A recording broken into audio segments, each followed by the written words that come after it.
எங்கெங்கெல்லாம் பாவிக்கப்படுது? ஐசிடி எங்கெங்கெல்லாம் பாவிக்கப்படுது? மேலும் கல்வித்துறை, உண்டு கல்வித்துறை. சுகாதாரத்துறை, எங்க யார் காய்க்கிறது? மயூரண்ட உருளைக்கானே. அடுத்து ஆஹ், ம் ஆஹ், விளங்கல. வங்கித்துறை, வங்கித்துறை. அடுத்தது வணிகம், வணிகம். போக்குவரத்து துறை. இப்படி கொஞ்சம் விஷயங்கள் நாங்க அன்றைக்கு பார்த்துனாங்க. இப்படியான ஆஹ், விஷயங்கள்ல ஐசிடி வந்து பாதிக்கப்படுது வந்து நாங்கள் அன்றைய பார்த்து கொண்டுறாங்க. சரி, அடுத்தது பார்க்க போய்க்க. அடுத்தது என்ன விஷயம் பார்த்துனாங்க? கணினி என்பது அது கம்ப்யூட்டர். கணனி என்றா என்னன்னு பார்த்துனாங்க. ஆஹ், கணனி என்றா என்ன? கொடுக்கப்படும் வழங்கப்படும் அறிவுறுத்தலுக்கு அமைய தரவுகளை முறை வழியாக்கி தகவலாக மாற்றும் ஒரு இலத்திரனியல் சாதனம். ம் வாட்சிக்கிறதாங்க நீங்கள் கொஞ்சம் ஞாபகம் வச்சுருக்கணுமே. அதாவது கொடுக்கப்பட்ட தரவுகளை ஒரு முறை வழியாக்கம் ஏதோ ஒன்று செய்து தகவலாக மாற்றுறது. அதாவது ஏதோ ஒரு முறை வழியாக்கம் செய்து ஒன்று செய்து அதை வந்து தரவுகளை தகவலாக மாற்றுறது வந்து கணனி என்று சொல்லிக்கொள்வோம். சரி. ஓகே, அடுத்தது வேறு இப்போ கணனின்றது நாங்கள் இப்போ பார்க்குற மாதிரி எங்கள் லேப்டாப்ஸ் அல்லது கம்ப்யூட்டர் இப்படி மட்டும்தான் இருக்குமா, இல்லை வேறு எங்கே எல்லாம் கணனி இருக்குமான்னு சொல்லி நாங்கள் பார்த்துனாங்க. இப்படி மட்டும் தான் கணனி இருக்குமா, இல்லை இதை தாண்டி வேற எங்கே எல்லாம் கணனி உட்பொதிந்திருக்குமான்னு பார்த்துனாங்க. ஆ நவீன தொலைபேசி, நவீன தொலைபேசிகள் உட்பொதிந்திருக்குமான்னு பார்த்துனாங்க. வேற எங்க?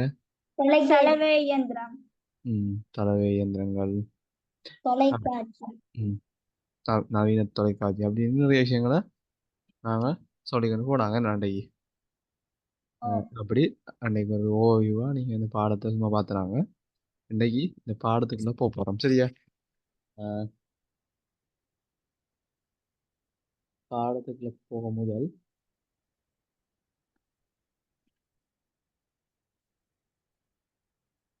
சரியா இந்த பாடத்துக்கு இது போக போகிறோம். இந்த பாடத்துக்கு என்ன பேர்? முதல்ல பாடத்துக்கு நான் அன்னைக்கு சொன்னானோ சொல்லுங்க. சரி, அதுக்கு முன்னாடி, கணினி முக்கியத்துவம். அதான் பாடத்தின் பேர் வந்து கணினியின் முக்கியத்துவம்ன்றதான் இந்த முதலாவது பாடத்தின் பெயர்.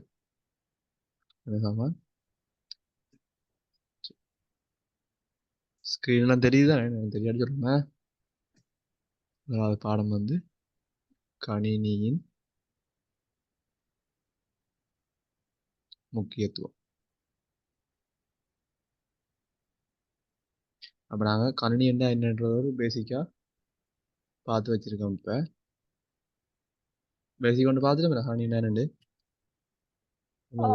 தரவை ஒரு நேரடியாக தகவலாக மாற்றுறது இலத்திரனியல் சாதனம் தான் கணினி. ஆனால் இப்போ நாங்கள் அதை இன்னும் கொஞ்சம் வித்தியாசமாக உங்களுக்கு சொல்ல போகிறோம். அப்படின்னா இந்த தரவு, அதாவது கணினின்ற தொழில்கள்ன்ற இதுக்குள்ள இருக்க பார்ப்போம். மெயினாக இது வந்து கணினியில் ஒரு பேசிக்கான உங்களுக்கு ஒரு இன்ட்ரோ மாதிரி, அதாவது ஒரு அறிமுகம் மாதிரி தந்தாங்க. ஒரு அறிமுகம் மாதிரி நீங்கள் எடுத்துக்கலாம். இதை நீங்கள் ஒரு அறிமுகம் மாதிரி எடுத்துக்கலாம். தரவை முறைவழியாக்கி ஒரு இதுக்கு கொண்டு வர நீங்கள் ஒரு அறிமுகம் மாதிரி எடுத்துக்கொள்ளலாம். அடுத்தது தான் சின்ன ஹெடிங் மாதிரி. இது பாடத்தின் ஹெடிங். பாடத்தின் ஹெடிங் போட்டு ஆடு நோட்ஸ்.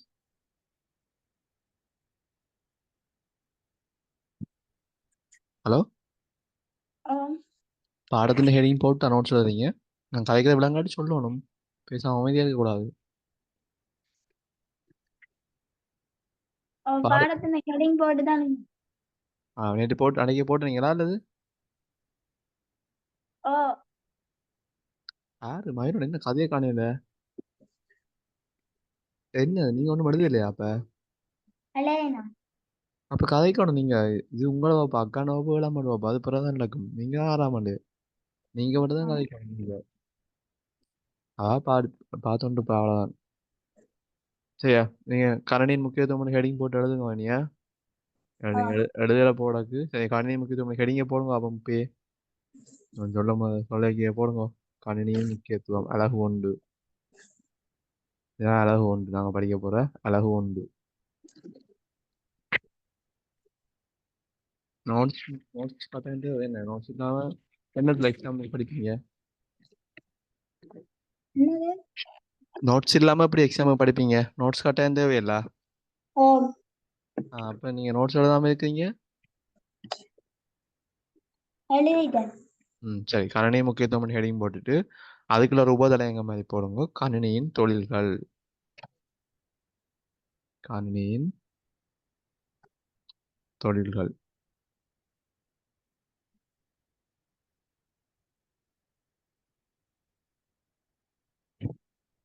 சரியா?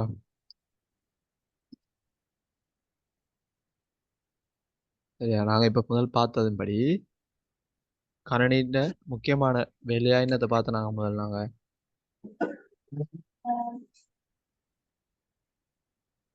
என்னத்தை பார்த்து நாங்க மாதிரி இங்க பாவிக்கிறேன். ஆ கணினியின் முக்கியமான தொழில் என்னத்தை பார்த்தாங்கன்னா தரவுகளை தரவு ஒரு முறை வழியாக்கி தகவலாக்கி. சரி முறைவழிப்படுத்தி தகவலாக்குறத தான் வேலையை பார்த்துனாங்க. ஓ சரியா? அப்ப இது ஒரு ஓவரால் வேலை என்ன, அதாவது இவ்வளோ மொத்தமா நடந்தாதான் ஒரு கணனி என்ன. அப்ப ஓ இந்த தரவுகளை முதல் உள்ளுக்கு செலுத்த தானே வேணும். ஓ அதாவது தரவுகளை கொடுக்கத்தானே வேணும் கணனிக்குள்ள. தரவுகளை கொடுக்கத்தானே வேணும். அதை ஒரு வேலையா செய்யத்தானே வேணும் அது என்ன. ஓ அப்ப முதலாவது முக்கியமான கணனி தொழில் தரவுகளை உள்ளிடுதல். அதாவது உள்ளுக்கு கொடுக்கிறது. தரவுகளை உள்ளிடுதல். சரியா? இந்த ஒவ்வொரு ஒரு வேலையும் செய்யறதுக்கு ஒரு ஆள் இருக்கு. சரி, அதை நான் பிறகு உங்களுக்கு சொல்றேன். இது முதலாவது தொழில் கணினி தொழில் கணினி தொழில் உபதலைங்க போடுறீங்களா? ஓ அந்த உபதலைங்கன்ற முதலாவது பாயிண்ட்ஸ் எழுதி கொடுங்க. தரவுகளை உள்ளிடுதல், அதாவது கணினியின் முதலாவது தொழில்.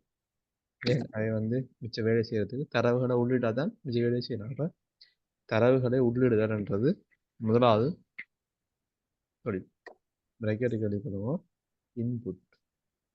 இன்புட் என்ற இங்கிலீஷா இன்புட் என்ற உள்ளுக்கு செலுத்துறது, தரவுகளை உள்ளுக்கு செலுத்துறது.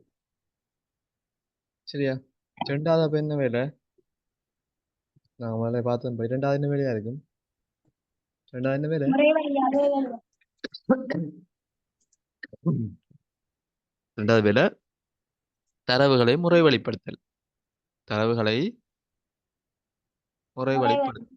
முறைவழிப்படுத்தல், முறைவழியாக்காமல் இல்லை முறைவழிப்படுத்தல் ரெண்டு ஒன்று தானே. தரவுகளை முறைவழிப்படுத்தல் அதுதான் நாங்க ப்ரோசஸ் சொல்லுவோம். சரியா? ப்ரோசஸ் இது கணினியின் ரெண்டாவது முக்கியமான வேலையா இருக்கு.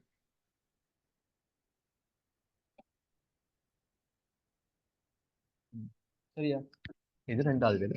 அப்ப அடுத்தது என்ன இருக்கு, நீங்க கெஸ் பண்ணுங்க பாப்போம். தகவல் தகவல் என்ன செய்யணும்? அதாவது அவர் எடுத்த தரவுகளை முதல் தரவுகளை எடுக்கிறார். அது ஒரு வேலை அவருக்கு. அப்ப தரவுகளை உள்ளிடுதல் ஒரு வேலையா ஒரு ஆள் செய்ய போகுது. அடுத்தது முறை வழியாக செஞ்சிடாரு. எடுத்த தரவை முறை வழியாக செஞ்சிருப்பாரு. அப்ப அடுத்தது முறை வழியாகி போட்டு அப்படியே தகவலை அப்படியே வச்சிருந்தா காணுமோ? இல்லை. என்ன செய்யணும்? உங்களுக்கு அந்த தகவலை தரத்தானே வேணும். உங்களுக்கு அதை தரத்தானே வேணும். அது உள்ளுக்கு எடுத்து தரவை உள்ளுக்கு எடுத்து வேலையை செய்துட்டு முறை வழியாக வேலையை செய்துட்டு தகவலா மாத்தி அது உங்களுக்கு தந்தா தானே பிரியோசனம். தானே வச்சிருந்தா பிரியோசனமோ? இல்லை. இல்லைண்ணா. அப்ப மற்ற மூன்றாவது தொழில் என்னண்டா முறைவழிப்படுத்தப்பட்ட தரவுகளை சாரி முறைவழிப்படுத்தப்பட்ட தரவுகளை முறைவழிப்படுத்தப்பட்ட தரவுகளை முறைவழிப்படுத்தப்பட்ட தரவுகளை தகவல்களாக வெளியிடுதல். அது உங்களுக்கு வெளியிட்டா தானே உங்களுக்கு தெரியும் என்ன. தகவல்களாக வெளியிடுதல். வெளியிட்டா தானே நீங்க பார்க்கக்கூடிய மாதிரி இருக்குமே. தகவல்களை வெளியிடுதல் அதை நாங்க சொல்ல போறோம் அவுட்புட்.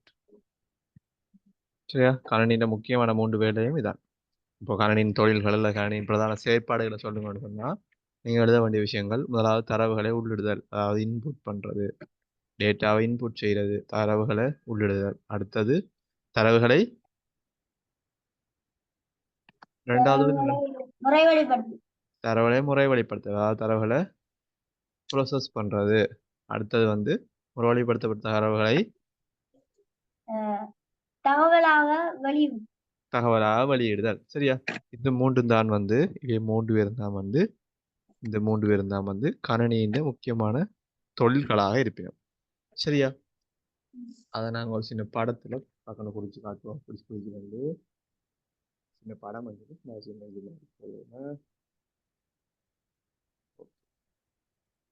அதாவது கணினி தொழிலை நாங்கள் சிம்பிளா குறிச்சு கொள்ளலாம் அப்படின்னா இன்போர்ட் அதாவது உள்ளீடு உள்ளீடு செய்கிறவன் நம்ம தரவுகளை உள்ளீடு செய்கிறோம் உள்ளீடு இன்புட் இது ஒரு வேலை உள்ளீடு செய்யப்பட்ட தரவுகளை என்ன செய்வார் வேறு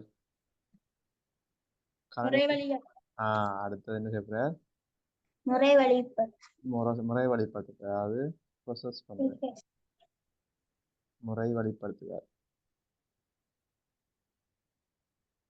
முறை வழிபடுத்தல்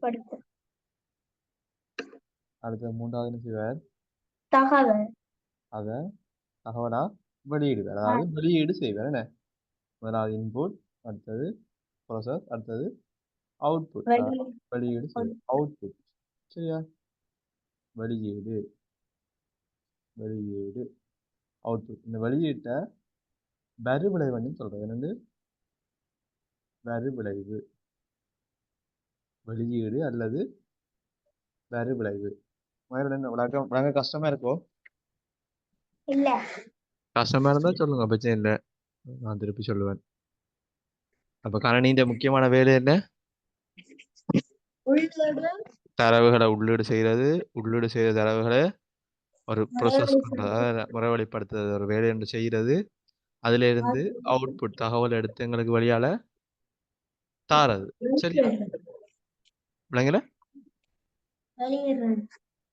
தரவுகளை வெளியால தகவலை வெளியால செய்யறது இப்ப இந்த 3 வேலையையும் செய்யறதுக்கு உங்கள்ட்ட நிறைய வேற ஒரு ஆக்கள் இருக்கணும் சரியா இது ஒரு நோட் பண்ணிக்கொடுங்க இப்படி ஒரு படம் மாதிரி போட்டு எழுதி வச்சுக்கோங்க இப்படி உள்ளீடு ஒரு அம்புக்குறி போட்டு ப்ரோசஸ் அடுத்த ஒரு அம்புக்குறி போட்டு அதை முறைவழிப்படுத்த அடுத்த ஒரு அம்புக்குறி போட்டு நிறுவட்டிக்க அவுட்புட் அல்லது வெளியீடு இதா இருக்கா எழுதிக்கொள்ளுங்க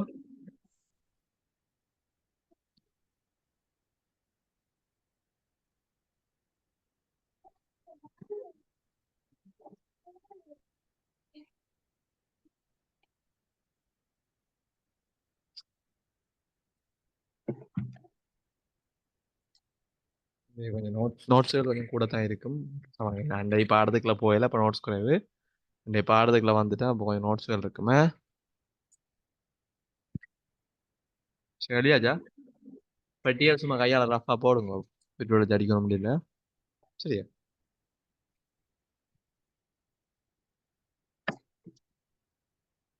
என்ன எழுதுறீங்கன்னு என்ன எழுதுறீங்க இத்தனை எழுதுறீங்க என்ன பட்டி 3 பட்டி விட்டு எழுதுறீங்க சரி சரி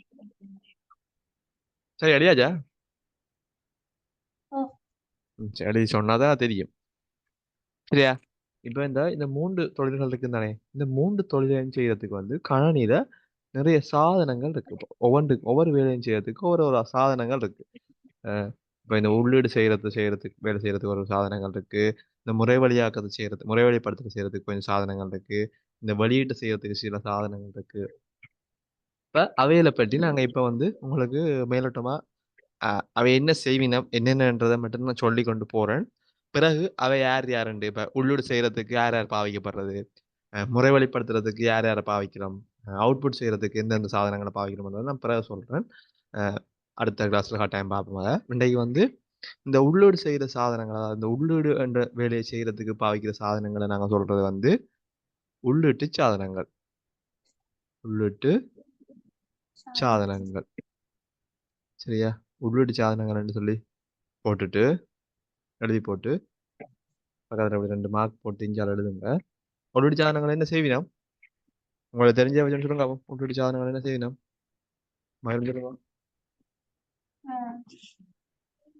அவர் வேலை என்ன சொல்லுங்க பேர்லயே கிடக்கு உள்ளீட்டு சாதனம் வேற வேலை என்ன உள்ளிடுதல் கணனிக்கு தரவுகளை வழங்குதல் அல்லது உள்ளீடு செய்தல் அதாவது இவர் தான் வந்து எங்கட தரவுகளை கணனிக்குள்ள முதலாவதா உள்ளுக்கு கொண்டு போறார் அப்ப இவர்கிட்ட வேலை என்னன்னா உள்ளீடு சாதனங்கள் வேலை என்ன உள்ளீடு சாதனம் போட்டு இப்படி மார்க் போட்டு பக்கத்துல எழுதுங்க கணனிக்கு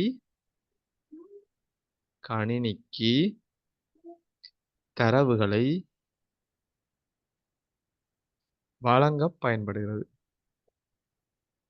வழங்க பயன்படுகிறது அதாவது வேத வேலை தான் வந்து கணனிக்கு வந்து தரவுகளை கொடுக்குறது அதாவது வேதான் கணனிக்குள்ள தரவுகளை உள்ள கொண்டு போப்பினும் முதலாவதா சரியா தரவுகளை உள்ள கொண்டு போனா தானே மிச்ச வேலையை பார்க்கலாம் என்ன வேற தரவுகளை உள்ள கொண்டு போறதும் கணனின்ற ஒரு தொழில்னு நாங்க பார்த்துருக்கோம் அப்ப அந்த வேலையை செய்ய புறாக்களை வந்து உள்ளிட்டு சாதனம்னு சொல்றோம் இவை வந்து கணனின்ற ஒரு பார்ட்ஸ் மாதிரி இப்ப எங்கட உடம்புல கண் காது எப்படி இருக்கோ அது மாதிரி இவை வந்து கணனில ஒரு பார்ட்ஸ் மாதிரி சரியா அதாவது உள்ளிட்டு சாதனங்கள்னு சொல்றாங்க அவை வந்து தரவுகளை வழங்க வைக்க பயன்படுத்தப்படுகிறது தரவுகளை வழங்க பயன்படுத்தப்படுகிறது அதை எழுதிட்டீங்களா சரி அடுத்த வேலை என்னன்னு சொன்னா இந்த முறைவழிப்படுத்தல் இந்த முறைவழிப்படுத்தல் என்ற வேலையை செய்யறதுக்கு பயன்படுத்தக்கூடிய ஆக்களை நாங்க சொல்றது முறை வழியாக்கல் சாதனங்கள் என்னது முறை வழியாக்கல் சாதனங்கள்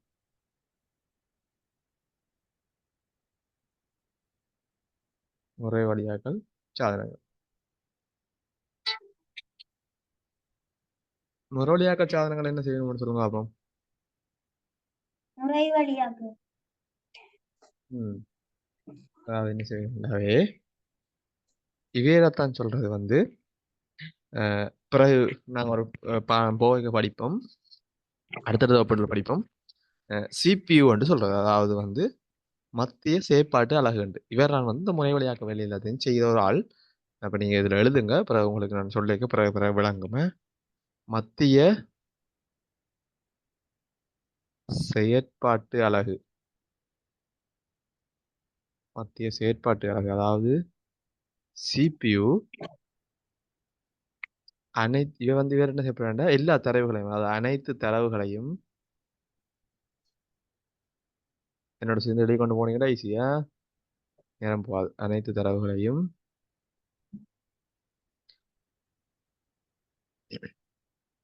அனைத்து தரவுகளையும் இல்லைங்க அனைத்து தரவு இதை விட்டுங்க அனைத்து தரவு முறை வழியாக்கல் செயற்பாடுகளை செய்வதுடன் அனைத்து தரவு முறை வழியாக்கல் செயல்பாடுகளை செய்வதுடன்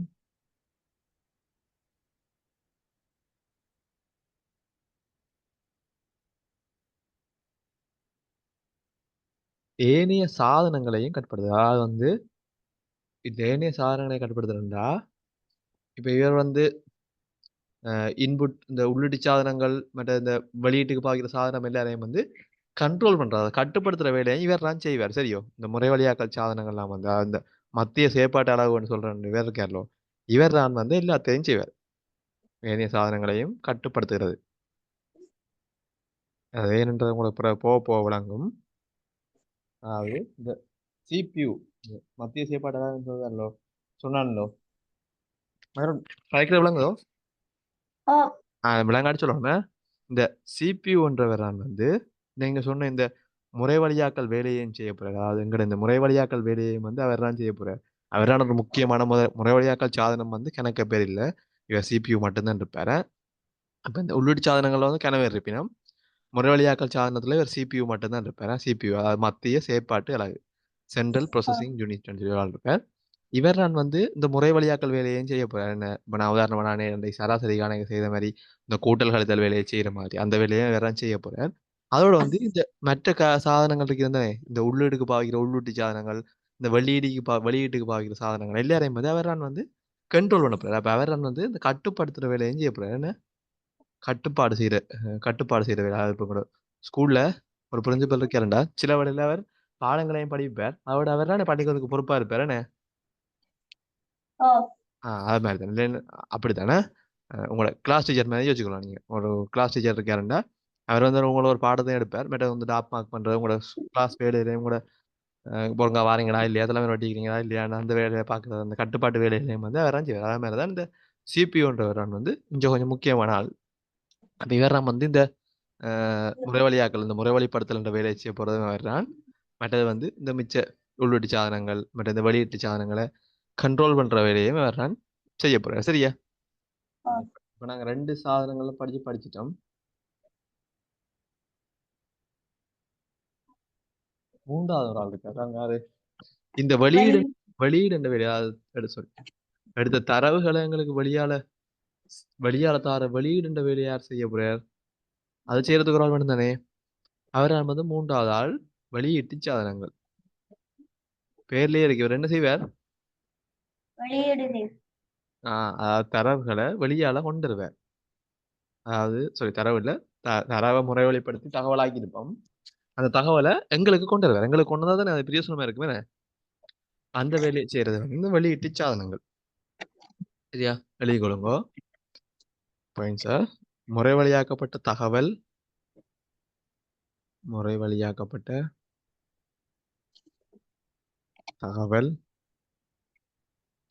மற்றும் சமிக்ஞைகள். இப்ப எல்லாமே வந்து பார்க்கக்கூடிய மாதிரியா இருக்காது. சிலது வந்து ப்ரொசஸ் பண்ணா பிறகு சவுண்டா வழியால வரலாம். நாங்க சவுண்ட சத்தத்தை நாங்க இன்புட்டா சத்தத்தை உள்ளீடு செலுத்தினா சவுண்ட் தான் வெளியாக வரும், அவுட்புட் தானே. அப்ப முறைவழியாக்கப்பட்ட தகவல் மற்றும் இந்த சமிக்ஞை சிக்னல்ஸை சமிக்ஞைகளை பெறுவதற்கு பயன்படுகிறது. யாரு? இந்த அவுட்புட் டிவைஸ், அதாவது வெளியீட்டு சாதனங்கள்.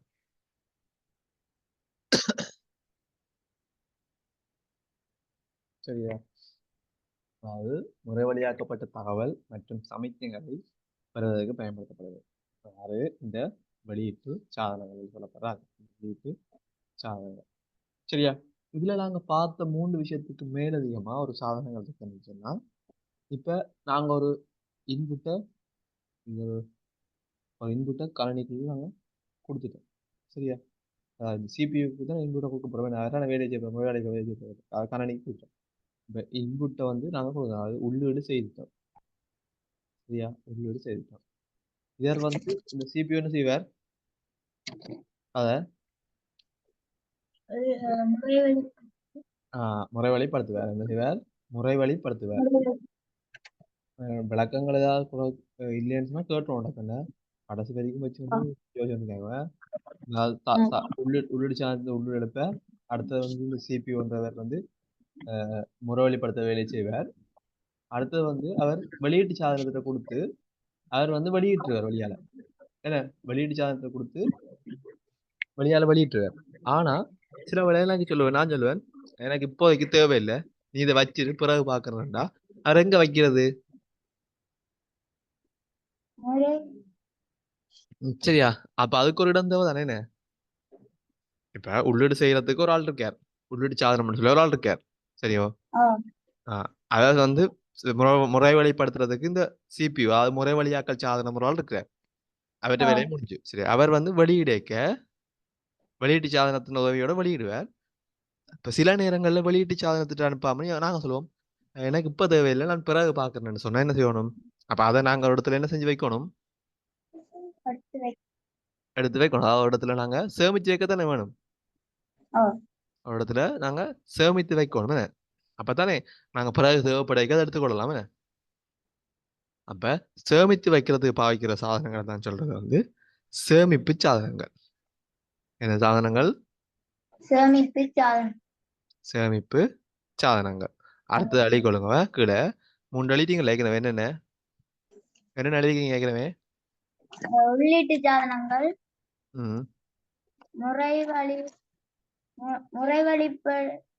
முறைவழியாக்கல் சாதனங்கள். ஓகே, அடுத்தது வெளியீட்டு சாதனம். அதுக்குள்ளே வேற சேமிப்பு சாதனங்களை எழுதி கொள்ளுங்க. என்னது? அது எங்களுக்கு பிறகு ஒரு காலத்துல தேவைப்படும் போது அல்லது உடனடியாக தேவையில்லை, நான் பிறகு தேவைன்னு சொல்லிக்க நாங்க சேமித்து வைக்கிறதுக்கு பாவிக்கிற சேமிப்பு சாதனங்கள். இது என்ன செய்யணும்னா, தரவுகளையும் இப்ப நாங்க தரவுகளையும் சேமிச்சு வைக்கலாம். அதாவது உள்ளீடு செய்து போட்டு கவனிங்க, உள்ளீடு செய்து போட்டு நாங்க சொல்லுவோம் உள்ளீடு செய்துட்டோம். ஆனா சொல்லுவோம், இப்ப தேவையில்லை எனக்கு, பிறகு ஒரு காசு செய்துதான். இப்ப தேவையில்லை. இப்ப நான் 6:30 உள்ளீடு செய்துட்டு சொல்லுவேன், ஒரு 8 மணி அல்லது 10 மணி செஞ்சு அதில் நாளைக்கு செய்தாண்டே அப்ப உள்ளீடு செய்த தரவுகளை அவர் எங்க வெளியால போடுறதோ வெளியால தூக்கி போடுறதோ குப்பைக்க இல்லையானே. அப்ப அதையும் சேர்த்து வைக்க தானே வேணுமே. அப்ப அதுக்குமே இந்த சேமிப்பு சாதனங்கள் உதவுமே. வெளியீடு ஓ வெளியீட்ட மட்டும் இல்ல, உள்ளீட்டையும் சேமித்து வைக்கிறது உதவும். அப்ப தரவுகளையும் தரவுகளையும் சேமிக்கும், தரவுகளையும் தகவல்களையும் தகவல்களையும் சேமிக்கும், தகவல்களையும் நிரந்தரமாக சேமிப்பதற்கு பயன்படும். நிரந்தரமா இருக்கு. ஆனா எத்தனை நாளைக்கும் நிரந்தரமாக சேமிப்பதற்கு பயன்படும்.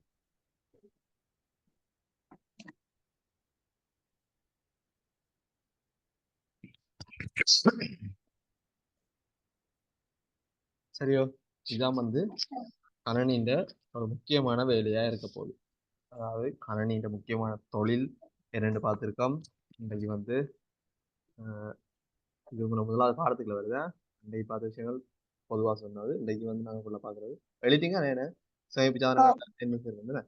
ஓகே, இன்றைக்கு பார்த்தது வந்து முதலாவது பாடத்துக்குள்ள என்ன வருமன்றதை பார்க்கும்போது பார்த்தோம். நாங்கள் இன்றைக்கு வந்து முதலாவது பாடத்தை படிச்சுட்டு இருக்கோம். அதில் வந்து முக்கியமாக கணனி தொழிலாக நாங்கள் பார்த்த விஷயம் என்னது, மெயின் தொழில் என்னது, தொழில் உள்ளீடு. அதாவது உள்ளீடு எடுத்து அவரை உள்ளீடு செய்வார். அதாவது ஒரு தொழில் என்ன உள்ளீடு செய்தல் ஒரு தொழில். அடுத்தது என்ன செய்வார், ரெண்டாவது கட்டமா அதை முறைவழிப்படுத்துவார். அதாவது அதை முறைவழிப்படுத்துவார். அதை என்ன செய்வார், தகவலாக வெளியீடு செய்வார். இந்த வெளியீட்டை தான் நாங்கள் வந்து வெளியீடு அல்லது வரிவிளைவு என்று சொல்லுவோம். இது என்னது, வரிவிளைவு. விளைவு என்ன, ஒரு வேலை செஞ்சா அதுக்குரிய விளைவு, அதுதான் வரிவிளைவு அப்படி சொல்றாங்களே. சாரி, சரியா? இப்போ இதை உள்ளீடு செய்யறதுக்கு ஒரு கொஞ்சம் சாதனங்கள் இருக்கு. அவையில தான் நாங்கள் வந்து சொல்றோம் என்னது, உள்ளீட்டு சாதனம்னு சொல்றோம். இந்த உள்ளீடு செய்யற வேலையை செய்யறதுக்காக வந்து உள்ளீட்டு சாதனங்கள் சொல்றோம். உதாரணமா பள்ளிகளில் படிப்பிக்கிறதுக்கு ஒரு ஆக்கள் இருக்கு, பேர் வந்து அவையில தான் டீச்சர்ஸ்ன்னு சொல்றாங்க. உதாரணத்துக்கு சும்மா சொல்றேன், டீச்சர்ஸ் சொல்லலாம். அப்ப இந்த மாதிரி முறைவழிப்படுத்தல் இருக்கு. முறைவழிப்படுத்தலுக்கு ஒரு வேற ஒரு ஆள் இருக்காரு, யாரு, முறைவழியாக்கல் சாதனம். முறைவழியாக்கல் சாதனத்துல முக்கியமான ஆள் யாரு சொன்னான், முறைவழியாக்கல் சாதனத்துல முக்கியமான ஆள் வந்து யாருண்டா, வந்து CPU, அதாவது மத்திய செயற்பாட்டு அலகுன்னு சொல்றோம். Central processing unit. இங்கிலீஷ் சும்மா தெரிஞ்சு வச்சுக்கணும். நீங்க CPU எடுக்கிறது சரி போடுவாங்க பிரச்சனை. அவங்க முறைவழியாக்கல் சாதனங்களை நாம அதெல்லாம் இல்லாமல் வந்து என்னது, சில பேர் வந்து அதை வெளியீடு செய்யணும். அதாவது உங்களுக்கு வெளியால தேவை, நாங்கள் அதை எழுத்தப்பட்ட தரவுகளை நாங்கள் பார்க்கணும் இல்லைன்னு தகவலை பார்க்கணும் இல்லைன்னா கேட்கணும்னு சொன்னால் அதை செய்கிற வேலை வந்து சொல்லுவது தான் சொல்கிறா ரெண்டு வெளியீட்டு சேனல் விளங்காட்டி சொல்லிடுவோம் நடக்குது. உங்களோட நீங்கள் தான் சொல்லி கொண்டு போறீங்க, நான் சொல்லித்தர போறீங்க. அடுத்த வகுப்பு கேட்டால் இன்னொரு ஆள் கேட்க நீங்கள் சொல்லிக் கொடுக்குற இருக்கணும் வெளியீட்டு சாதனம். சரியா? இப்போ இந்த விழாவிதையும் தாண்டி சில வேளைகளில் உள்ளீடு செய்த தரவுகளை நாங்கள் பிறகு ஒருக்கா பாவிக்கிறதுக்காகவோ அல்லது வெளியீடு செய்ய தகவலா மாத்தினா பிறகு பிறகு ஒருக்கா பாவிக்கிறதுக்காகவோ சேர்த்து வைக்கிறதுக்கு பாவிக்கிற சாமான் தான் யாரும் சொல்றது, சேமிப்பு சாதனம். ஓகே, அவையெல்லாம் வந்து சேமிப்பு சாதனங்கள். சரியா? இந்த ஒவ்வொரு சாதனங்களுக்கும் உதாரணங்களை யார் யார் உள்ளீடு செய்யணும், யார் யார் வெளியீடு செய்யணும்ன்றதுக்கு உதாரணங்கள் இருக்கு. சரியா? இப்போ உள்ளீடு செய்யறதுக்கு சில சாதனங்கள் இருக்கு, ஒரு 5-6 சாதனங்கள் இருக்கு. முறைவழியாக்களுக்கு முக்கியமா CPU மட்டும்தான் மெயின். சரியா? அது வந்து இது ஒரு சாதனம் ஆயிட்டா. சரியா? முறைவழியாக்களுக்கு வேற வந்து CPU தான் மெயின். சரி, வெளியீடு செய்யறதுக்கு நிறைய சாதனங்கள் இருக்கு, ஒரு 5-6 சாதனம் கணக்கு இருக்கு, குறிப்பிட்டது இருக்கு. சரியா? அது மாதிரி சேமிக்கிறதுக்கும் நிறைய சாதனங்கள் இருக்கு. இதெல்லாம் வந்து நாங்கள் பிறகு படிச்சு கொள்வோம். முக்கியமா நாங்கள் இப்ப பார்த்த விஷயம் வந்து முதலாவது விஷயம் வந்து கணினியின் தொழில்கள் என்னென்னு பார்த்தோம்.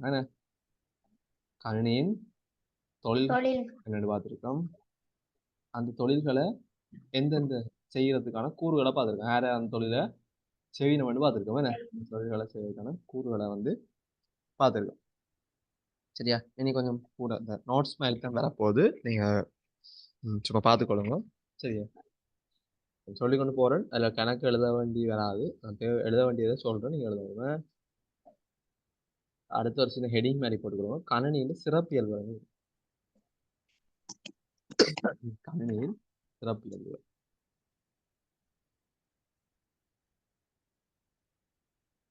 கணினியின் சிறப்பியல்புகள்.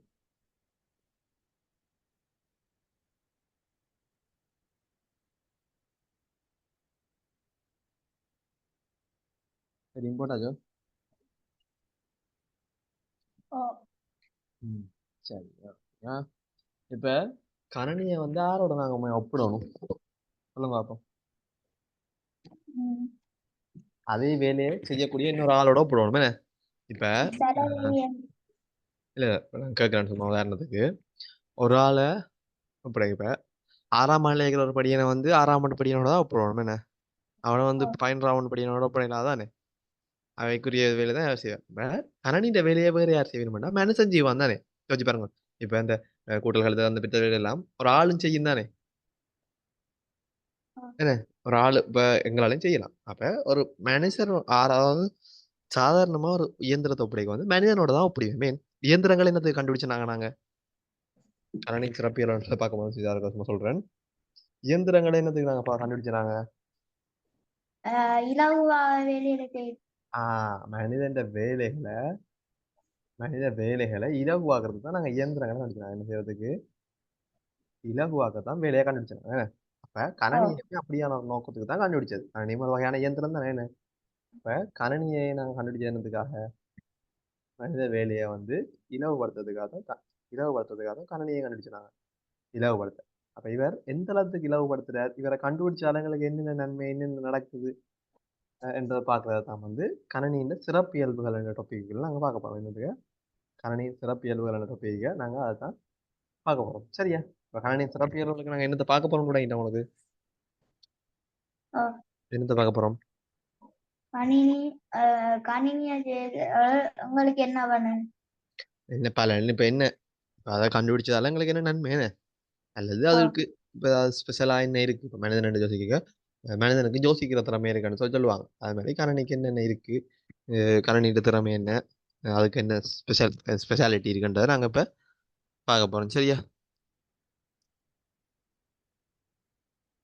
நீங்க சொல்லுங்க உங்களுக்கு தெரிஞ்ச கணனிக்கு மனிதனோட ஒப்படைய கணனி என்ன செய்யும், என்ன வகையில லாபம். நான் அன்றைக்கு சொன்ன நான் சாதுவா உங்களுக்கு இதை பற்றி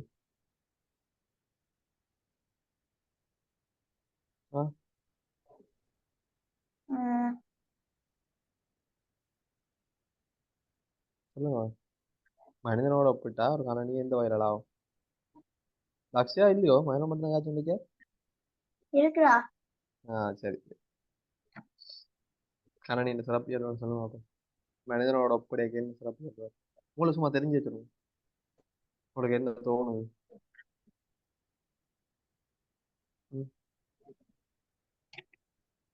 இன்னும் தோணலையா.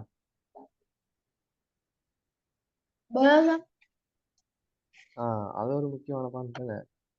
இப்ப முதலாவது பாயிண்ட் ஆகுங்க. ஒவ்வொரு பாயிண்ட்ஸை நான் சொல்லி கொண்டு போறேன். அதுக்குள்ள சின்னதா உங்களுக்கு சப் பாயிண்ட்ஸ் இது ஒரு பாயிண்ட் முக்கியமான சிறப்பியல்பு. அதுக்குள்ள சும்மா விளக்கத்துக்கு சின்ன சின்ன உங்களுக்கு விளக்கத்துக்கு நான் சில விஷயங்கள் சொல்றேன். அதுல சில விஷயங்கள் எழுத வேண்டி வந்தா நான் எழுத சொல்றேன். சரியா. முதலாவது பாயிண்ட் அதாவது கணனியில முக்கியமான சிறப்பியல்பு என்னன்னா உயர் வேகம் மற்றும் செயல்திறன். உயர் வேகம் மற்றும் செயல்திறன். இது எழுதுறதா. இது எழுதுங்க. இது வந்து முக்கியமான சிறப்பியல்புகள். அதுக்குள்ள சொல்ற விஷயத்தை தான் நான் சொல்லேக்க மட்டும் எழுதுங்க.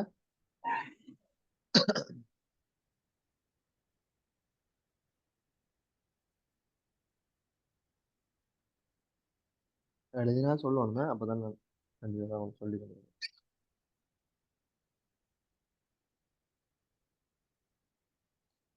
சரியாஜா. ஓகே. இந்த உயர் வேகம் மற்றும் செயல்திறன் சொன்னா இப்போ உதாரணத்துக்கு சும்மா பாத்தீங்கன்னு சொன்னா அண்டை சின்னவைதான் ஒரு 1,00,000 கணக்கு வருதுன்னு வைங்க. உடக்காண்டு 1,00,000 கணிப்புகள் வருது, கணக்குகள் வருது. இத ஒரு மனிதன் செய்யறதுக்கும் ஒரு கம்ப்யூட்டர் செய்யறதுக்கும் என்ன மாதிரி வித்தியாசம். ஒரு கம்ப்யூட்டர்ல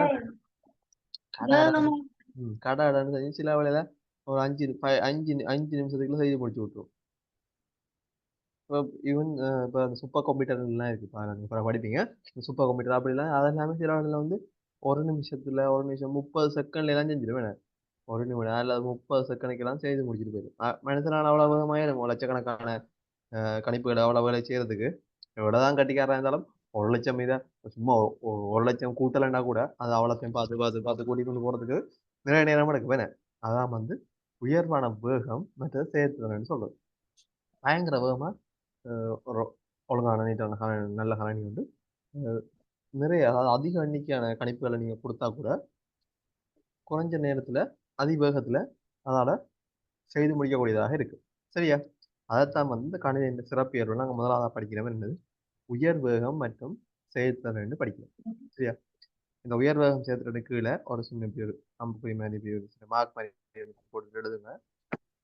அதிக வேகத்தில் அதிக எண்ணிக்கையான கணிப்புகளை செய்ய முடியும். அதிக வேகத்தில் அதிக எண்ணிக்கையான கணிப்புகளை செய்ய முடியும். சொல்லத்தில் எழுதுங்க, நான் எழுதி காட்டுறவங்க கட்டாயமோ சொல்லத்தில் எழுதுங்க. சொல்லத்தில் நான் சும்மா எழுதி கொண்டு தான் போவேன். கூடுதலா பெரிய பாயிண்ட்ஸ் வரைக்கும் நீங்க எழுதுங்க. அதிக எண்ணிக்கையான கணிப்பு அதிக வேகத்தில் அதிக எண்ணிக்கையான கணிப்புகளை செய்ய முடியும்.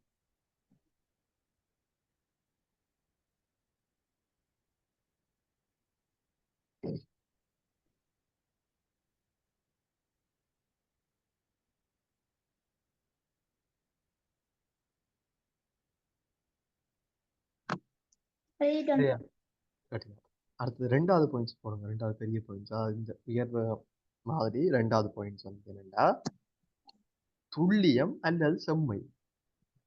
துல்லியம் அல்லது செம்மை. துல்லியம் என்ன? துல்லியம் என்ன பெண்? சும்மா இப்ப கரண்ட் நம்ம துல்லியம் நீங்க கேள்விப்பட்டிருக்கலாம் சொல்ல.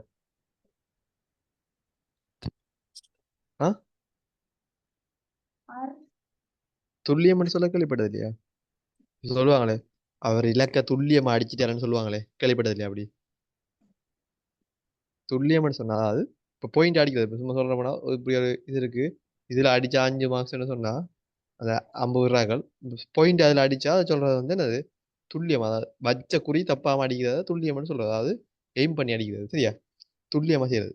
அப்ப இந்த கணனின் துல்லியம் என்னன்னு சொன்னா நீங்க வந்து கொடுக்குற கணிப்புகளா இருக்கலாம், கொடுக்குற வேலையா இருக்கலாம், அது வந்து 100% சரியா இருக்க மாட்டேது நீங்க நம்பலாம். அது 100% பிழையற்றதா இருக்கு. அப்ப கீழே முக்கியமான இதை எழுதுங்க, அரோ மார்க் மாதிரி போட்டு எழுதுங்க. கணிப்புகள் 100% பிழையற்றவை. அதாவது சரி இதா இருக்கும். சரியா? அதைத்தான் வந்து துல்லியம் என்று சொல்லுவது. துல்லியம் அல்லது செம்மையா சரியா இருக்கும். சரியான இந்த ஒரு என்ன சொல்லலாம் வந்து செம்மை. சரியா? கணிப்புகள் வந்து 100% பிழை இல்லாததா இருக்கும். எப்ப பிழை இல்லாததா இருக்கும்? எப்படி நான் அன்னைக்கு சாதா சொன்னான், எப்ப பிழை இல்லாததா இருக்கும்? எங்கட தரவுகள் நாங்க கொடுக்கப்படுற தரவுகள் மற்றது அறிவுறுத்தல்கள் வந்து 100% சரியா இருந்தால்தான் அதன் கணிப்புகள் இல்ல தகவல்கள் 100% சரியானதா இருக்கும். ஏன் இப்ப நீங்க இப்படி ஒரு இது இருக்கு. சரியா? விஞ்ஞானம் 80, இன்னொரு ஆளுக்கு 100, இன்னொரு ஆளுக்கு 90. கணிதம் ஒரு ஆளுக்கு 70, இவருக்கு 70, இவருக்கு 85, இவருக்கு 65 இருக்குன்னு சொன்னா நீங்க கொடுக்க வந்து சரியா கொடுக்கணும். என்ன இப்ப இவரை எக்ஸ் வைப்போம், இவரை வையாள்னு வைப்போம், இவரை செட்டாள்னு வைப்போம். சரியோ?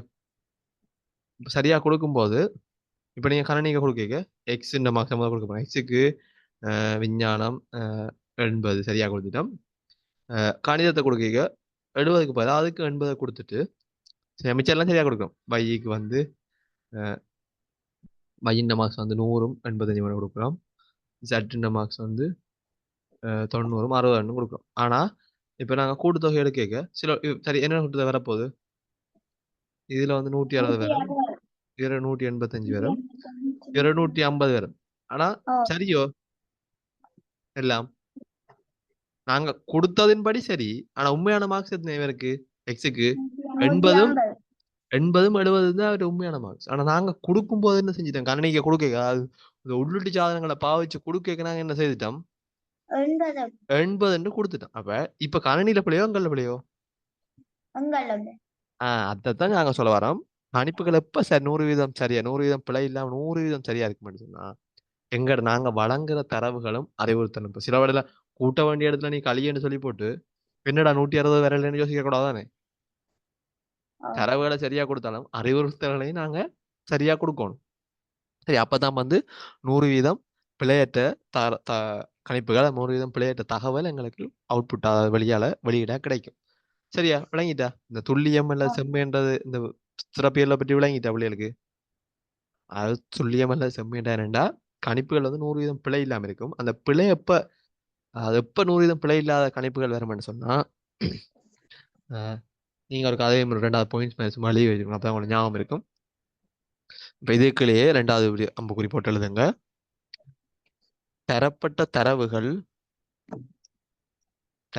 கணினிக்கு தரப்பட்ட தரவுகள் 100% திருத்தமாயின் 100% அதாவது சரியாயின 100% திருத்தமாயின் 100% சரியான 100% சரியான தகவல்களை பெற முடியும்.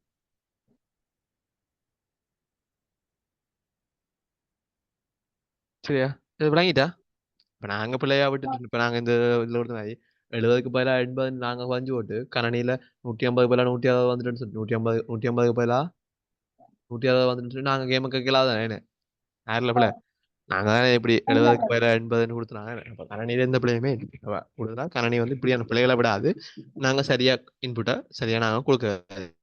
சரி, அடுத்தது 3வது கணனியின் சிறப்பியல் பார்க்க போறோம். கணனியின் 3வது சிறப்பியல் என்னன்னா, அடுத்த சிறப்பியல்பு நம்பகத்தன்மை. அதாவது கணனியின் 3வது சிறப்பியல்பு எழுதுங்க, ஸ்டார் மார்க் போட்டு. நம்பகத்தன்மை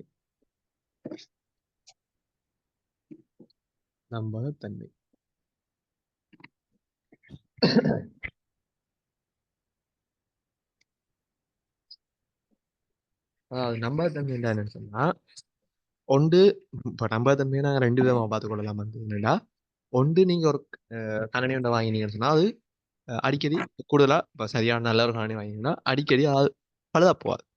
அது வெறும் பிஹேவியர்ல அது செயலிழந்து பழுதா போகாது. சரியா? அதுதான் நாங்க ஒரு நம்பகத்தன்மையை ஒரு பாயிண்ட்ஸ் எழுதிக்கொள்ளுங்க. வெகு அரிதாக, அதாவது அடிக்கடி செயலிழந்து போகாது. வெகு அரிதாக செயலிழப்பு இடம்பெறாது. வெகு அரிதாக வேண்டா என்ன எப்பாலும் இருந்துட்டு இருக்கா என்ன? வெகு அரிதாக வேண்டா என்ன மாதிரி வெகு அரிதாக செயலிழப்பு இடம்பெறும். அடிக்கடி செயலிழப்பு அடிக்கடி பழா போடணும் அப்படின்னு இருக்காது. சரியான நல்ல கணினியை வாங்கினா இந்த பிரச்சனை எங்களுக்கு இருக்கா? சரியா? அடுத்தது என்னடா, இந்த இப்ப வர நவீன பார்ட்ஸ் இருக்குதாங்க. இப்ப கணினிக்குள்ள வர இயந்திரவியல் பாகங்கள் நீடிச்சு உழைக்கிற தன்மை உண்டு. அதை கொஞ்சம் நம்பலாம். நீங்க ஒரு கம்ப்யூட்டர் வாங்கிட்டீங்கன்னு சொன்னா இது கொஞ்சம் காலத்துக்கு பழுதா போகாதுன்ற நீங்க நம்பலாம். அதுதான் நம்பகத்தன்மை என்றதுல நாங்க பார்க்கிறோம். அதாவது நவீன இலத்திரனியல் பாகங்கள் நீடித்த உழைப்பை கொண்டவை. நவீன இலத்திரனியல் பாகங்கள் எழுதுங்கவா எழுதிங்க. நவீன இலத்திரனியல் பாகங்கள் நீடித்த உழைப்பை கொண்டவை.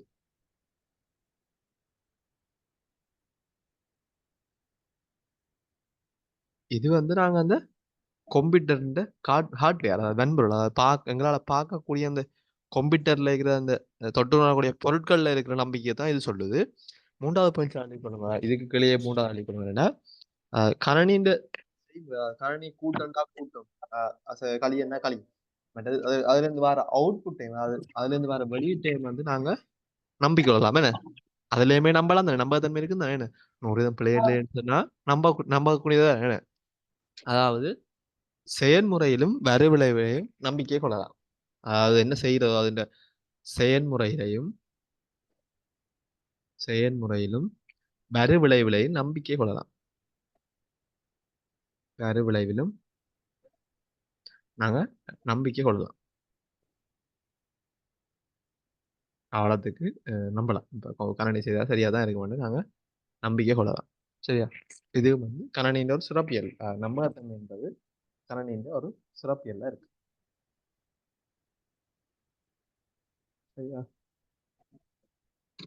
இல்லையாச்சா? ஓ ஓ ஓகே. அடுத்தது வந்து அடுத்த சிறப்பியல்பு கணனியின் அடுத்த சிறப்பியல்பு நிலைத்திறனாய் இருத்தல். அதாவது நிலைத்திறனாய் இருத்தல் அல்லது மாறாத்தன்மை அல்லது மாறாத்தன்மை. இப்படி என்னன்னு சொல்றீங்களா? இல்லையாச்சா? ஓ நிலத்திறனாய் இருத்தல் அல்லது மாறாத்தன்மை. இப்படி என்னன்னு சொன்னீங்கன்னா, இப்ப நீங்க ஒரு கணனிக்குள்ள வந்து சரி இப்ப உதாரணத்துக்கு இது ஒரு கணனி இருக்குது சரியா? இது ஒரு கணனி கம்ப்யூட்டர் சரியா? இதுக்குள்ள வந்து நான் ஒரு தரவை உள்ளீடு செய்யறேன். அதாவது 2 மார்க்ஸை உள்ளீடு செய்யறேன். என்ன? 80, 70, 90 சரியா? இது மார்க்ஸை உள்ளீடு செய்யறேன். நான் சொல்ற வேலை வந்து கூட்டல் சரியா? கூட்டப்பு சொல்றேன். அவுட்புட் என்னது? இதை கூட்டினா வந்து 240 சரியா? இதை நான் ஃபர்ஸ்ட் டைம் முதல் தரம் கொடுக்குறேன் சரியா? 80, 70, 90 கூட்டு 240. ரெண்டாவது தரம் கொடுக்குறேன் என்ன வரும்? 240 தான் வரும். என்ன? திருப்பி ஓ நாளைக்கு ஒரு 10 தரம் திரும்ப 80, 70, 90 கூட்டு 80, 70, 90 கூட்டு 80, 70, 90 கூட்டு சொன்னா அது எப்பவுமே என்ன விடைய தரம்? 240, 240. 240 சரியான விடைய தான் தரும். அது எப்பவுமே நிலைத்திறன் மாறாம எத்தனை தடவை நீங்க செய்தாலுமே அதே இதுதான் தரும். இதே நீங்க ஒரு ஆக்களை வச்சு செய்யக்க சில வேலை ஆக்கள் வந்து ஒரு கட்டத்துல சில பிள்ளையா சொல்லி திருப்பி திருப்பி குழப்பி குழப்பி கேட்க சில அந்த பள்ளிக்கூடத்துல டீச்சர் கேள்வியா கேட்க சரியோ ரெண்டு சொல்லிக்க நாங்க ஒரு பயத்துல ஒரு பிள்ளையா இருக்குமோ அப்படி என்ன மாதிரி சொல்ல ஞாபகம் இருக்கா? அப்படி ஓ செய்யலையா? அப்படி செய்யலையா நீங்க?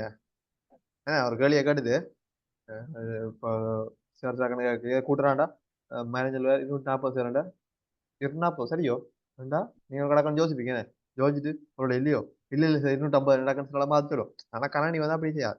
நீங்க திரும்ப திரும்ப திரும்ப திரும்ப புத்தகம் கொடுத்தாலும் வந்து அது சரியா 250 250 250 திரும்ப திரும்ப சரி இதைத்தான் திரும்ப திரும்ப திரும்ப சொல்லுவாங்க.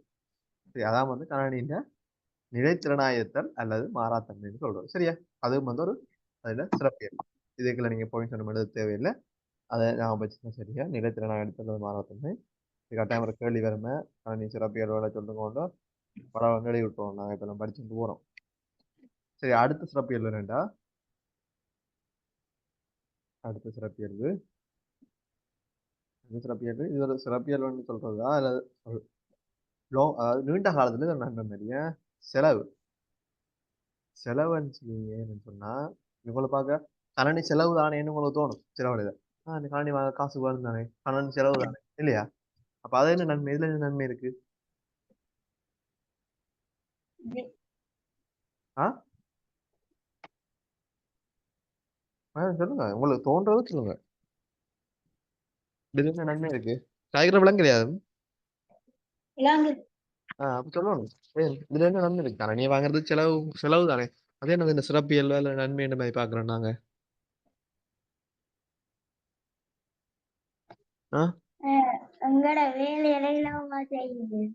அது உண்டு. இப்ப அப்படி மட்டும் நீங்க பார்க்காம இப்ப இந்த செலவுண்ட வச்சுன்னு பாத்தீங்கன்னு சொன்னா ஆரம்பத்துல நீங்க கணனியை வாங்க செலவா தான் இருக்கு. அது ஆரம்பத்துல ஒரு கணனியை வாங்குங்க ஒரு பெரிய ஒரு செலவு தொகை இப்போ ஒரு 1,00,000 ரூபான்னு சும்மா உதாரணத்துக்கு சொல்றேன்.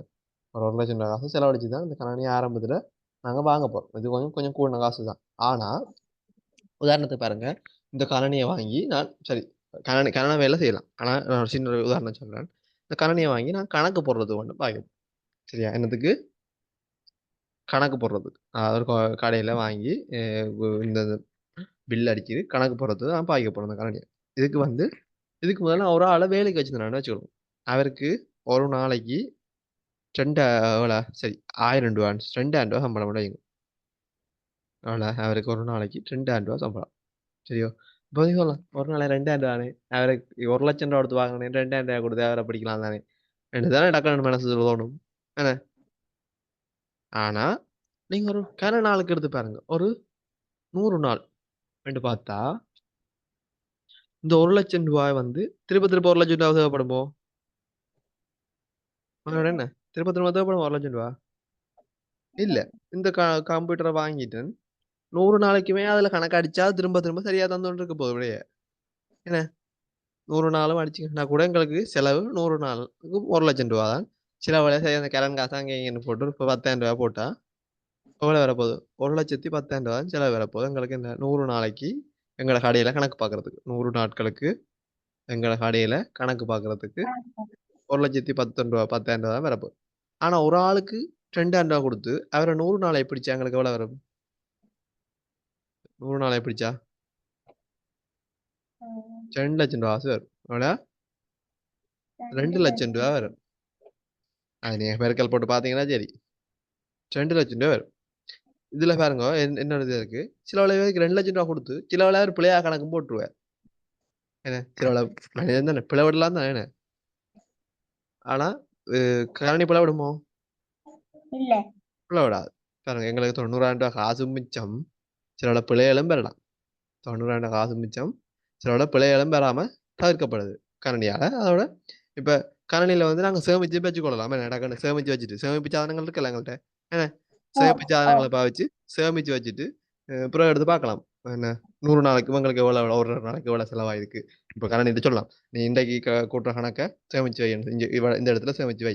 இன்றைக்கு கூட்டுறதை இங்கே சேமிச்சு வை. அதான் கடைசியா பார்த்தா 100 நாளைக்கு முடிய கணக்கு இவ்வளவு இவ்வளவு 100 நாளைக்கு ஒரு நாள் முதலாவது நாள் எவ்வளவு போயிருக்கு, 2வது நாள் எவ்வளவு போயிருக்கு, 3வது நாள் எவ்வளவு போயிருக்கு.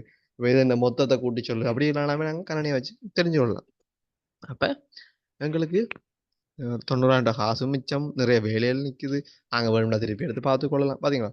இப்ப ஆரம்பத்துல எங்களுக்கு 1,00,000 ரூபாய் செலவுண்டு பார்த்தது. ஆனா ஒரு கொஞ்சம் குறிப்பிட்ட காலம் கடந்து போய்க்க வந்து அது எங்களுக்கு பெரிய ஒரு நன்மையா வந்தாம இது வேறுங்க 100 நாள்லயே 1,00,000 ரூபாண்டா ஒரு வருஷத்துக்கு பாத்தீங்கன்னு சொன்னா கிட்டத்தட்ட ஒரு எங்களுக்கு 3-4 லட்சம் ரூபாய் எங்களுக்கு லாபமா இருக்கு என்ன?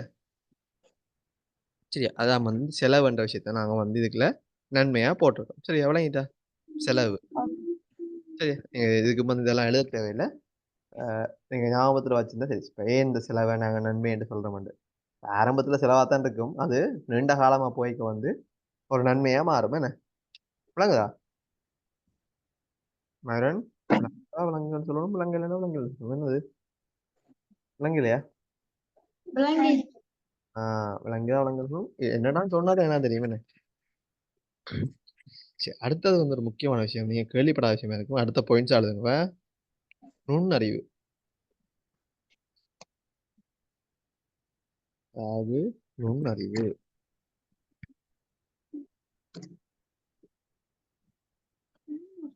இது வந்து கணனியின் நன்மை என்ற விட இது ஒரு கணனியின் இயல்பா அல்லது கணனியின் சிறப்பியல்பா நீங்க எடுத்துக்கொள்ளலாம். சரியா? அதாவது நுண்ணறிவு என்னன்னா இந்த கணனி வந்து யோசிக்காது. அதை இதை செய்யணும் இதை செய்யணும். சில 2 மார்க்ஸை கொடுத்தா இந்த மார்க்ஸ் இந்த இப்படி உதாரணம் சொல்ல போனா இப்படி ஒரு குளம் இருக்குன்னா இப்படி ஒரு பாக்ஸ் இருக்கு 3 பாக்ஸ். இதுல கணிதம் மட்டும் தலையங்க போட்டிருக்கு. இதுல விஞ்ஞானம் மட்டும் போட்டிருக்கு. இதுல மொத்தம் மட்டும் போட்டிருக்கேன்டா. இப்ப ஒரு மனிதரா நீங்க பாக்கீங்க இதுல 70 இதுல 80 இருக்குண்டா மொத்தம் நீங்க ஒரு ஆள் நீங்க இதுக்குள்ள என்ன நிரப்புவீங்க? 150 150 சரியா கூட்டின்னு நிரப்புவீங்க என்ன? இதே ஒரு கலனிட்ட இப்படி இதே இப்படி பிளாங்கா கொடுத்தா இதை போடாம பிளாங்கா கொடுத்தா அதை என்ன செய்யும்டா அது ஒன்று பெரிய யோஜனை இருக்கும். நீங்க கூட்டு அறிவுத்துல கொடுக்க மாட்டோம் அது கூட்டாது. நீங்க எந்த இடத்துல கழின்னு சொன்னா அது போடுது 10 அந்த 80 கழிச்சு 10 போட்டுட்டு இருக்கும். ஏன் அதுக்கு வந்து அறிவில்லை. நீங்க சொல்றதுதான் அது செய்ய போகுது. சரியா? அதாவது கணனிக்கு வந்து அறிவில்லை. அதைத்தான் இந்த பாயிண்ட்ஸ்ல சொல்ல வரேன் நாங்க என்னன்னா கீழே இதா போடுங்க ஒரு அரோ மார்க் மாதிரி போடும் போது நம்ம எழுதுங்க. கணினிகள் கணினிகள் மனிதர்களால் கொடுக்கப்படும் மனிதர்களால் கொடுக்கப்படும் அறிவுறுத்தல்களுக்கு இசைவாக செயற்படுவதால் அறிவுறுத்தல்களுக்கு இசைவாக செயற்படுவதால்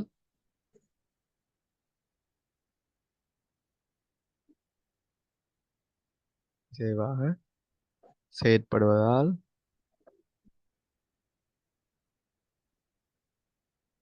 அவை நுண்ணறிவு உடையதாக இருப்பதில்லை.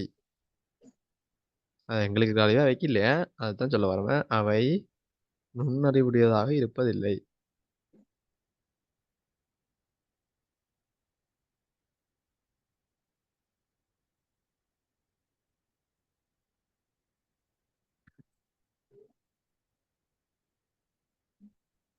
இல்லையாஜா? சரி, இப்போ வந்து அடுத்த ஒரு அடுத்த அரோமாய் போட்டு எழுதிக்கொள்ளுங்க. இப்போ வந்து சில கணனிகளுக்கு வந்து சொல்லி கொடுத்தா அது இப்போ வந்து ஆக அட்வான்ஸ் கம்ப்யூட்டர்ல மறுபடியும் என்ன விலங்கையிலையோ எதுவும் முகத்துல சோர்வா கிடக்கு. சரி, இப்போ வந்து சில கம்ப்யூட்டர்ல வந்து என்னடா சொல்லி கொடுத்து அது வந்து கொஞ்சம் யோசிக்குது. ஆனாலும் வந்து என்ன சொல்லுங்க, கடுமையா யோசிக்காது. நீங்க என்ன எவ்வளத்தை சொல்லி கொடுத்தீங்களோ அவ்வளோதை மட்டும்தான் அவர் யோசிப்பார். அதாவது ஒரு வரையறுக்கப்பட்ட அறிவு. அப்ப அதைத்தான் வந்து நாங்க செயற்கை நுண்ணறிவுன்னு சொல்றோம். அதாவது அவைக்கு நார்மலாவே நுண்ணறிவு இல்லை. ஆனா ஏற்கனவே அதை சொல்லி கொடுத்து ட்ரெயின் பண்ணி ஒரு சின்ன ஒரு செயற்கை நுண்ணறிவை கொண்டு வரலாம். அதை வந்து நீங்க பிறகு பிறகு வளர்ந்துட்டு 10ஆம் ஆண்டு 11ஆம் ஆண்டு படிப்பீங்க சரியா? அதாவது அது செயற்கை நுண்ணறிவுன்னு சொல்றது. அப்ப சில நீங்க அதை அடுத்த இது மாதிரி எழுதி கொள்ளுங்க, உங்களுக்கு பிறகு பிறகு விளங்குமே. சில கணனிகள் சில கணனிகள் அறிவார்ந்த நடத்தையை காட்டிய போதிலும் அறிவார்ந்த நடத்தையை காட்டிய போதிலும்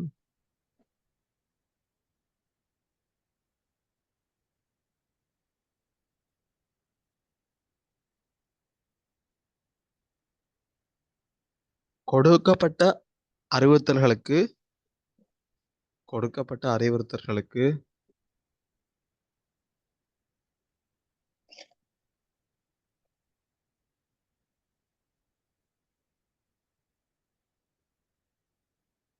மட்டும் வரையறுக்கப்படுவதால்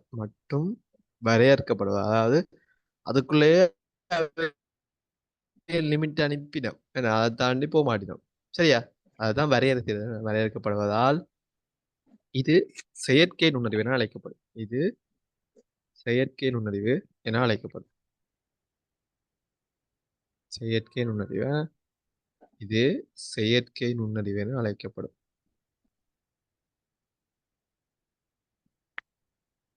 சரியா? நீங்க எழுத விட்டுட்டீங்களா? இடைக்க சொல்லணுமோ? இல்ல. அறிவுத்திறனுக்கு மயூரம் நீங்க எழுதிட்டீங்களோ? கடைசி எழுதின பாயிண்ட்ஸ் வாசிங்க பார்ப்போம். உங்களோட கொப்பியை பார்த்து வாசிங்க. கடைசி இது எழுதுறது எது இப்ப கடைசியா நீங்க இப்ப கடைசியா எழுதின பாயிண்ட்ஸ் வாசிங்க. அப்ப எழுதாம இருக்கிறீங்களோ? மட்டும் வரையறுக்கப்படுவதால் நான் சொல்றதை கேட்டு எழுதுங்க. நான் சொன்னது இதுல பாத்துறது கஷ்டம். நீங்க சொல்றதை கேட்டு எழுதுங்க. சொல்ல எழுத மாட்டீங்களா? எழுதுவீங்க. இப்ப மட்டும் வரையறுக்கப்படுவதால் இது செயற்கை நுண்ணறிவு என அழைக்கப்படும்.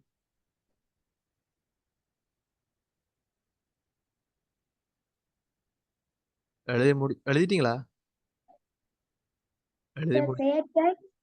இது செயற்கை நுண்ணறிவு என அழைக்கப்படும். எழுதி முடிச்சிட்டு அந்த கடைசி பாயிண்ட்ஸ் வாசிங்க பாப்போம்.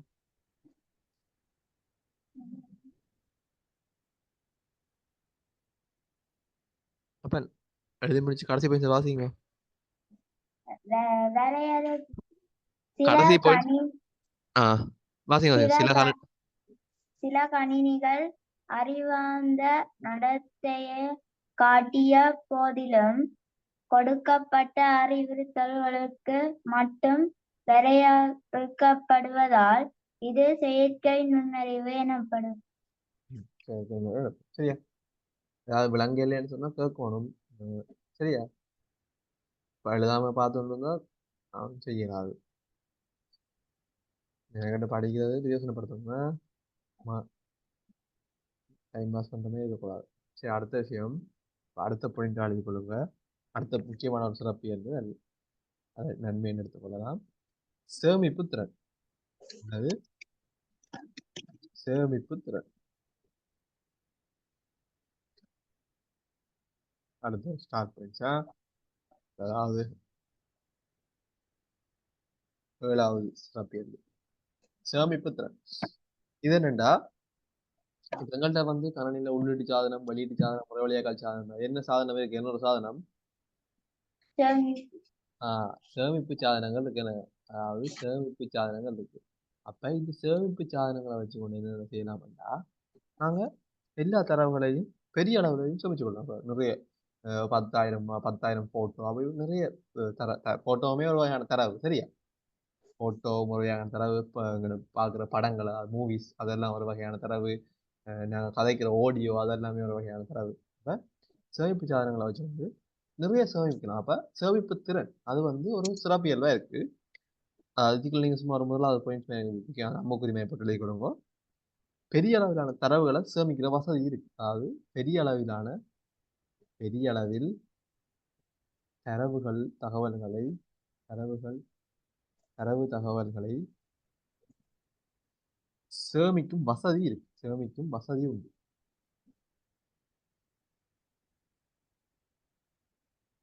எழுதுறீங்களா? பெரிய அளவில் தரவு மற்றும் தகவல்களை சேமிக்கும் வசதி உண்டு. சரியா? அடுத்து என்னன்னு சொன்னா வெளியாஜோ. இப்ப இது வந்து ஒரு இது அது மாதிரி இப்ப நாங்க வந்து ஒரு உதாரணத்தை பார்க்க போனா விலங்க ரெண்டு இப்ப ஒரு 1000 பேர் மார்க்ஸ் என்ன சொன்னா ஒரு மனிதனால ஞாபகம் வச்சிருக்கலுமோ உங்க ஸ்கூல்ல இருக்கிற எல்லா மார்க்ஸ் நான் ஒரு கம்ப்யூட்டர்ல போட்டு வச்சுதான் அது வடிவா சேமிச்சு வச்சிருக்கோம் என்ன 1000 பேர் மார்க்ஸையுமே சேமிச்சு வச்சிருக்கோம். அது எங்களுக்கு பெரிய நன்மை தானே என்ன ஒரு ஆள் வச்சு ஞாபகம் வச்சுக்கிறத விட ஒரு கணனில கொடுத்து விட்டா அது ஈஸியாவே அவ்வளோத்தையும் வந்து ஞாபகத்துல வச்சிருக்கு. அப்ப அதே போல இப்ப ஒரு ஆளால வந்து இப்ப நம்பர்கள் அப்படியானதுகளை மட்டும் தான் ஞாபகம் வச்சுக்கலாம். ஆனா ஒரு கணனில வந்து நீங்க படங்களை வைக்கலாம். படங்கள் அடுத்த பாயிண்ட் எப்படி எடுத்துங்க படங்கள் மற்றது காணொளிகள் வீடியோக்கள் என்ன காணொளிகள்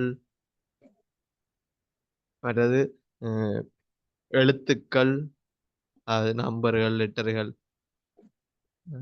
கேட்பொலிகள் அதாவது ஆடியோக்கள் நாங்கள் கதைக்கிற ஆடியோக்கள் இப்ப நான் கதைக்கிறத கூட ரெக்கார்ட் பண்ணி செய்யணும். கேட்பொலிகள் போன்ற பல்வேறு வகையான தரவுகளை சேமிக்க முடியும். போன்ற பல்வேறு இப்ப வேறு வேறு வகை என்ன இது எல்லாமே ஒரு வகை படங்கள் ஒரு வகை போட்டோ ஒரு வகை என்ன விளங்க நான் கேட்கறது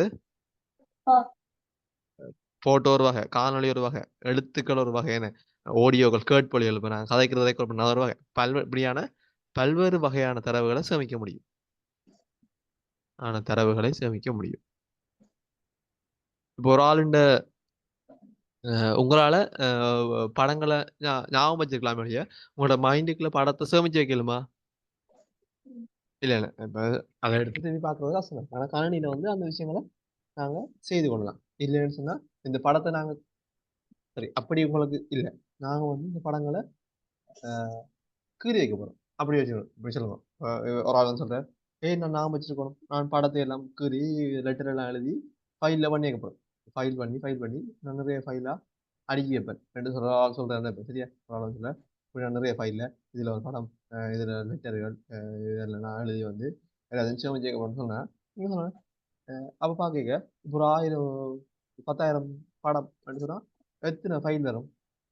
ஏகப்பட்ட ஃபைல்கள் வரும் என்ன ஒரு 10,000 1,00,000 இப்போ 10,000 1,00,000 அப்படின்னா ஏகப்பட்ட ஃபைல் 1,00,000 பேர் மார்க்ஸ் எல்லாம் போயிருந்தா ஏகப்பட்ட ஃபைல் அடுக்கி தான் வைக்கும்.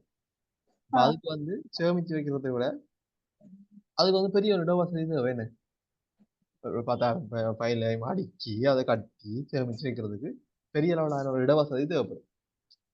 அதை விட காலையில அங்கே போட வச்சுட்டா ஒரு இதுக்குள்ள அவளாமே ஒரு கம்ப்யூட்டரோட அவளா முடிஞ்சிடும் என்ன அப்ப எங்களுக்கு பெரிய அளவிலான இடம் மிஞ்சும் என்ன பௌதிக இடம்னு சொல்றத இப்ப பௌதிக இடம் இப்ப நீங்க இருக்கிற இடத்துல வந்து பௌதிக இடம் எங்களுக்கு இடம் பெரிய இப்ப இடவசதி குறைந்த அளவு போதும் என்ன கணினியை ஒன்றை வச்சிருந்தா காணுதா என்ன அடுத்த பாயிண்ட் அழைக்கணும் இடவசதி குறைந்த அளவு ஏன் சொல்றேன்னு விளங்குதா உங்களுக்கு? இப்போ 10,000 பேர் மார்க்ஸ் எழுதி ஒரு ஃபைலுக்கு வச்சு வைக்கிறத விட ஒரு கணினியில போட்டு வைக்கிற ஈஸி தான் என்ன அவ்வளோ ஒரு உலாகட்டு ஃபைல் வேறு என்ன உலாகட்டு ஃபைல அவ்வளோத்தையும் எங்கேயாவது இடத்த வைக்கணும் அதை விட ஒரு கம்ப்யூட்டர் வச்சுட்டா ஈஸி. சரி இப்போ அடுத்த விஷயம் என்னன்னு சொன்னா முக்கியமான விஷயம் இந்த சேமிச்சு வச்ச இடத்துல இருந்து ஒரு விஷயத்த டக்குனு திருப்பி எடுக்கணும்டா.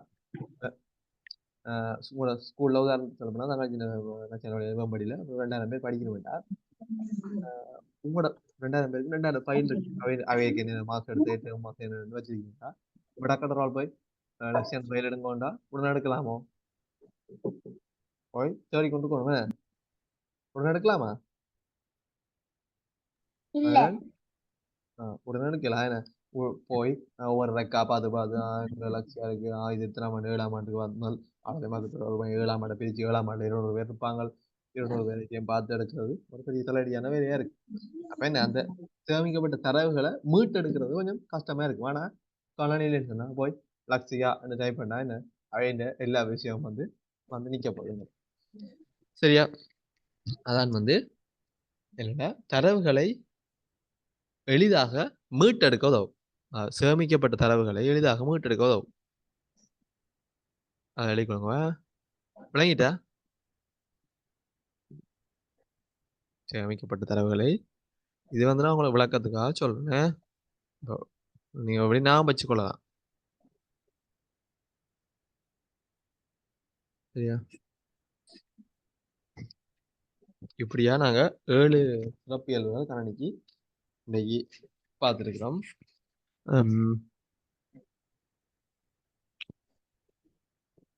சரி இது மாதிரி சொல்ல போறாரு அப்படி பார்க்காம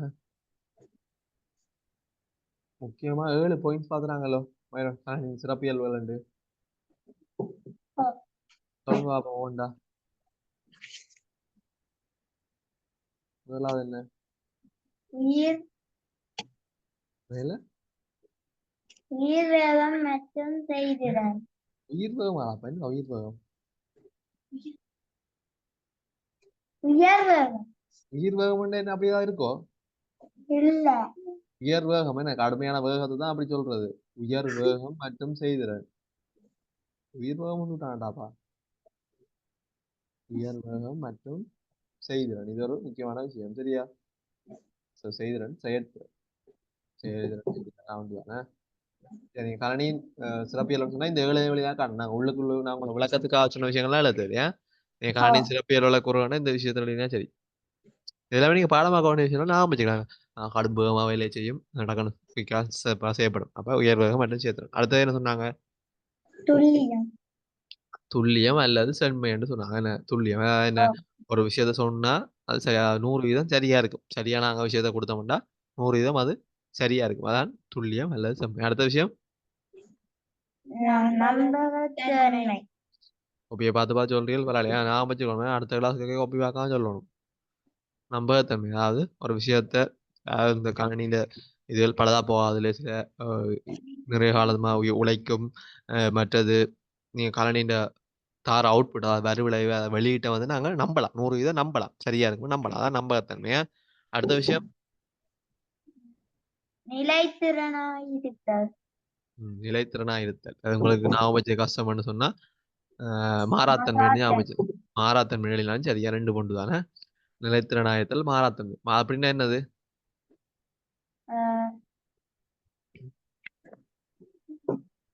அப்படின்னா என்ன? என்ன மாறாத்தன்மை என்னதுக்கு எப்படி அதே சிறப்பியல் சொன்னான் உங்களுக்கு விளக்கம் எல்லாம் விளங்கப்படுத்தினா தானே விளங்கலையோ? என்னடாப்பா இப்பதான் சொன்னா அதுக்குள்ள மறந்துட்டீங்களா? மாறாத்தன்மை என்ன? நீங்க எத்தனை நேரம் திருப்ப திருப்ப கேட்டாலும் ஒரு விஷயத்த அது மாறாம சரியா சொல்லும். 100+70 எப்பவுமே அது 160 தான் சரியா சொல்லும். நீ 100 தரம் கேட்டாலும் அது 120 தான் சொல்லும். மனிதன் 2 குழம்ப வாய்ப்பு இருக்கு. சரியா? அதான் வந்து மாறாத்தன்மை. என்ன மாதிரி அதுக்குள்ள மறந்துட்டீங்களோ? என்ன பெண் இப்படி என்ன சரி வராது. ஒரு கிளாஸ் நான் திருப்பி திருப்பி சொல்லணும் போலயே. அடுத்தது செலவு. செலவை வந்து நாங்க நன்மைக்குள்ள சொல்றோம். இப்ப செலவா இருந்தாலும் பிறகு நன்மையை தரும். கனகாலம் அதை பாவிச்சு கொண்டு போய்க்க வந்து எங்களுக்கு அதுல ஒரு மனிதனுக்கு கொடுக்குற சம்பளத்தோட ஒப்படைக்கு வந்து நீண்ட காலத்துக்கு பாவிக்க போது எங்களுக்கு அது வந்து ஒரு நன்மையா தரும். சரியா? அதான் நான் எழுதுறேன். சரியா? அடுத்தது வந்து நுண்ணறிவு. நுண்ணறிவு நுண்ணறிவு இருக்கா கணினிக்கு? நுண்ணறிவு கணினிக்கு இல்லையா? நுண்ணறிவு இல்லையா? ஏன் அது நாங்கள் சொல்ற விஷயத்த மட்டும்தான் கேட்கும். அதுவா யோசிச்சு ஒன்றையுமே செய்யாது. சரியா? அதாவது நுண்ணறிவு கணினிக்கு இல்ல. சில கலனிகளுக்கு வந்து நாங்க கொஞ்சம் விஷயத்த சொல்லி கொடுத்துருக்கோம். அந்த விஷயத்த என்னன்னு சொல்றது? சில கலனிக்கு நாங்க சில அறிவுறுத்தல கொடுத்து வரையறை செஞ்சு வச்சுக்கோம். இவ்வளவு இவ்வளவுதான் உனக்கு தெரியணும்னு சொல்லி சொல்லி வச்சுக்கோம். அதைத்தான் என்னன்னு சொல்றாங்க? செயற்கை நுண்ணறிவு. சொல்லிக்க பாக்கலையா? மறந்துட்டீங்களா? அதுக்குள்ள செயற்கை நுண்ணறிவு. அதாவது அதுக்கு சொல்லி கொடுத்து இவ்வளவுதான் என்று சொல்லி கொடுத்து வச்சிருக்கு. அவர் அவ்வளவுதான் ஞாபகம் வச்சிருப்பேன். சரியா? அடுத்தது கடைசியா என்ன பார்த்தனாங்க? சேமிப்பு சேமிப்பு திறன்.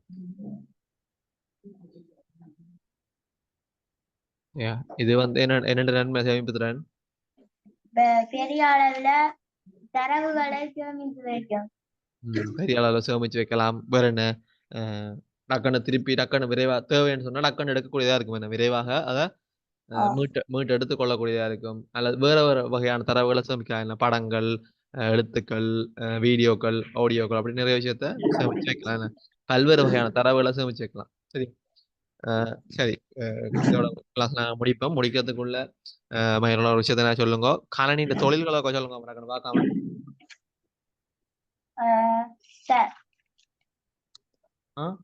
பார்க்காம. உள்ளீடு. கணனியில முக்கியமான தொழில்களா வந்து பார்க்க போறோம். நாங்க விஷயம் என்னது தொழில்களை நாங்க பார்க்க போறது தரவுகளை முதலாவதா அவர் உள்ளீடு செய்வோம். உள்ளீடு செய்தல் தரவுகளை உள்ளீடு செய்தல் அது ஒரு முக்கியமான தொழில். அடுத்தது முறைவழிப்படுத்து.